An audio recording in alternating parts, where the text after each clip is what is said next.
बंगाल की खाड़ी में 3,200 किलोमीटर की मौत की लकीर 5 और 6 फरवरी को भारत के इस गुप्त हथियार की गूंज से थर्राएगा पूरा एशिया। न जमीन से न आसमान से, इस बार समंदर के पाताल से निकलेगा काल। भारत की साइलेंट किलर पनडुब्बी ने लॉन्च किया अपना सबसे घातक हथियार। अमेरिका और ईरान की जंग की आहट के बीच भारत ने चला अपना तुरुप का इक्का। दुनिया जंग में उलझी और दिल्ली ने सेट कर दिया अपना न्यूक्लियर कवच। 3,200 किलोमीटर की रेंज और रफ्तार ऐसी कि पलक झपकते ही दुश्मन का नक्शा गायब। 2026 की शुरुआत में ही भारतीय नौसेना ने बजा दिया खतरे का सायरन। दोस्तों, तारीख नोट कर लीजिए, 5 और 6 फरवरी 2026। ये वो 2 दिन हैं जब बंगाल की खाड़ी का पानी सामान्य दिनों की तरह शांत नहीं रहेगा, बल्कि वहां एक ऐसा बवंडर उठने वाला है जिसकी लपटें बीजिंग और इस्लामाबाद तक महसूस की जाएंगी। खबर छोटी मोटी नहीं है।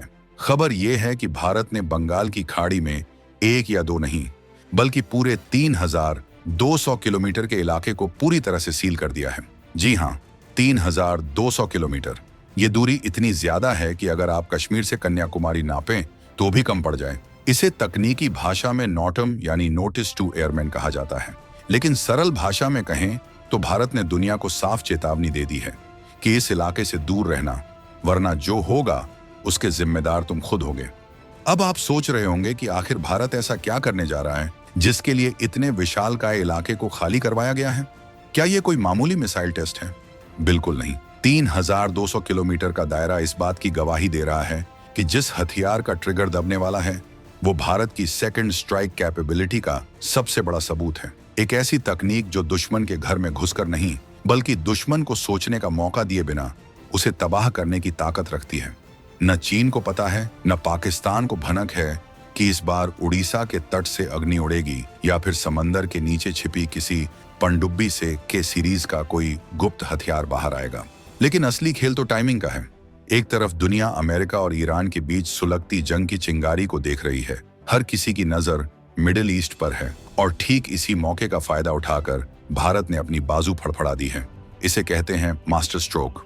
जब दुनिया कहीं और व्यस्त हो तब अपनी ताकत को चुपचाप 100 गुना बढ़ा लो। तो आखिर 5 और 6 फरवरी को उस 3,200 किलोमीटर की पट्टी में क्या होने वाला है? क्या भारत अपनी हाइपरसोनिक ताकत दिखाएगा या फिर ये कोई नई बैलिस्टिक मिसाइल है जो एक साथ कई शहरों को निशाना बना सकती है?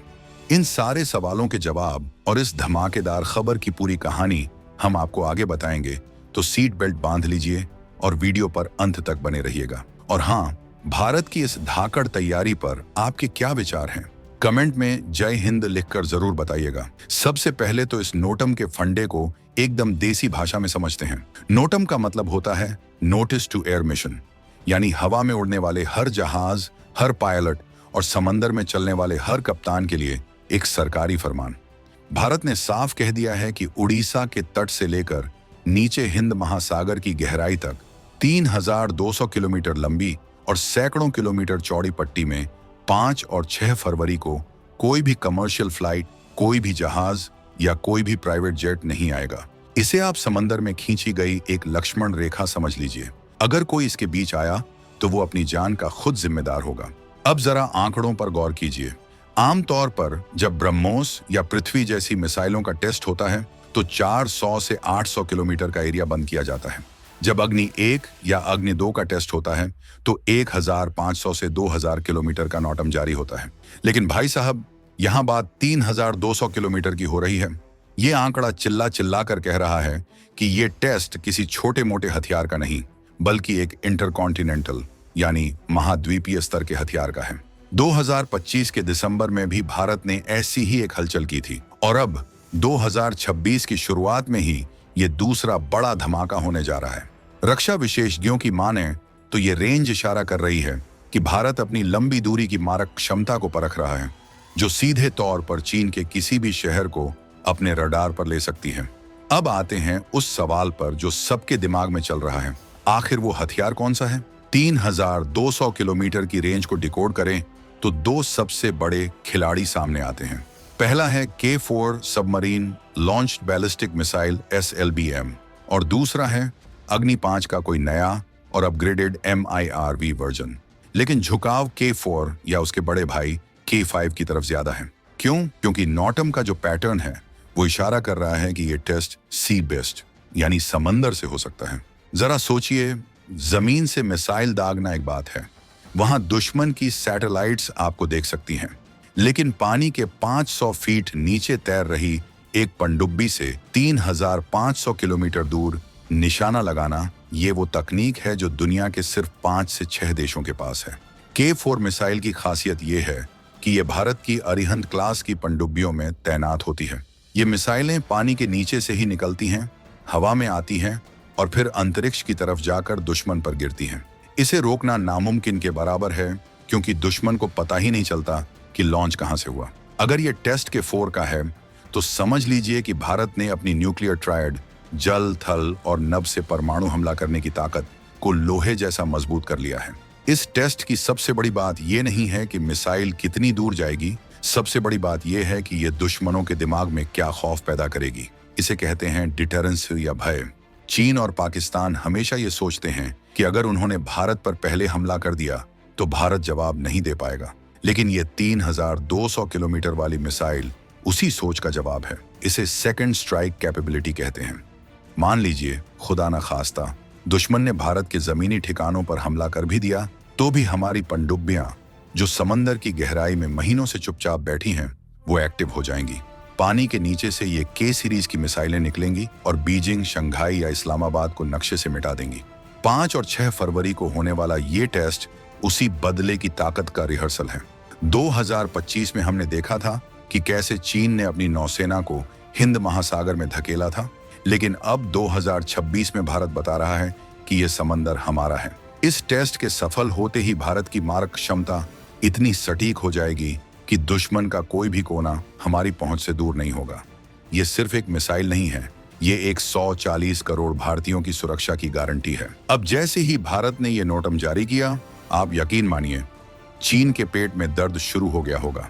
इतिहास गवाह है, जब भी भारत उड़ीसा के तट पर या बंगाल की खाड़ी में कोई बड़ी हलचल करता है, चीन अपना जासूसी जहाज, खासकर युआन वांग क्लास का जहाज, तुरंत हिंद महासागर की तरफ मोड़ देता है। ये जहाज देखने में किसी रिसर्च वेसल जैसे लगते हैं, लेकिन असल में ये तैरते हुए जासूसी अड्डे हैं। इनके ऊपर लगे बड़े बड़े रडार और एंटेना मिसाइल की ट्रेजेक्टरी रास्ते, उसकी स्पीड और उसकी सटीकता को रिकॉर्ड करने की कोशिश करते हैं। लेकिन इस बार भारत भी कच्ची गोलियां नहीं खेला है। खबर है कि भारतीय नौसेना ने भी अपनी पूरी तैयारी कर ली है। जिस इलाके में टेस्ट होना है, वहां भारतीय युद्धपोत और सबमरीन पहले से ही गश्त लगा रहे होंगे। हम जानते हैं कि दीवारों के भी कान होते हैं, इसलिए इस बार टेस्ट के दौरान ऐसे इलेक्ट्रॉनिक जैमर्स और सुरक्षा घेरे बनाए जाएंगे कि चीन का जासूसी जहाज अगर आ भी जाए तो उसे सिवाय डिजिटल कचरे के कुछ हाथ नहीं लगेगा। ये चूहे बिल्ली का खेल अब पुराने भारत वाला नहीं रहा। अब हम उनकी हर चाल को पहले से ही डिकोड करके बैठे हैं। चीन की बौखलाहट का असली कारण यही है कि भारत अब टेक्नोलॉजी में उसकी बराबरी कर रहा है। थोड़ा सा टेक्निकल होते हैं, लेकिन एकदम सरल भाषा में। ये जो 3200 किलोमीटर वाली मिसाइलें होती हैं, ये काम कैसे करती हैं? मान लीजिए ये एक बैलिस्टिक मिसाइल है। ये एक पत्थर फेंकने जैसा है, लेकिन रॉकेट की स्पीड से। जब इसे लॉन्च किया जाता है तो ये सीधे अंतरिक्ष की तरफ जाती है, वायुमंडल से बाहर निकलती है और फिर गुरुत्वाकर्षण, ग्रेविटी का इस्तेमाल करके वापस पृथ्वी की तरफ दुश्मन के ऊपर गिरती है। इसकी रफ्तार इतनी तेज होती है, आवाज की रफ्तार से 20 गुना ज्यादा, कि रडार इसे पकड़ तो सकते हैं, लेकिन जब तक वो रिएक्ट करेंगे तब तक खेल खत्म हो चुका होगा। और अगर इसमें AMIRV multiple independently targetable re entry vehicles तकनीक का इस्तेमाल हुआ तो ये और भी भयानक हो जाती है।